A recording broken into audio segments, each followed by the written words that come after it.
You're going to slide your microwave all the way on here until it butts up against these L brackets, and you want it to butt up against this back leg, the rear leg. So it's just going to line up like that. You want to come over here to the front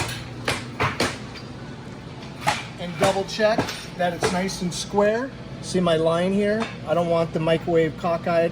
I want it perfectly lined up with your sliders, okay? With your slider tray. So that looks good. Before I screw it, I'm happy with all that. Now I'm going to go around to the back side.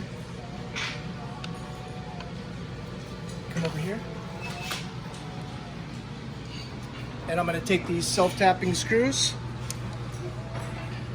And what I want you to do is you're going to hold the microwave here, and you're going to go right in here.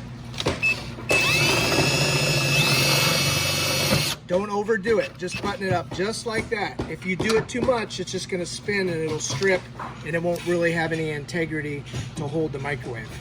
Same thing over here.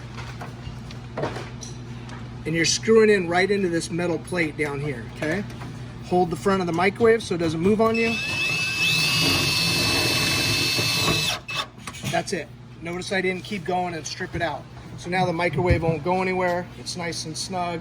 We can go back in the front, check, and make sure that it's still lined up properly, which it is. Can you open the door?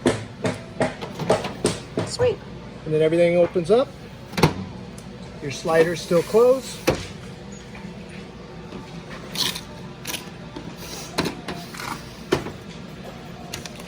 Everything still works. Good to go.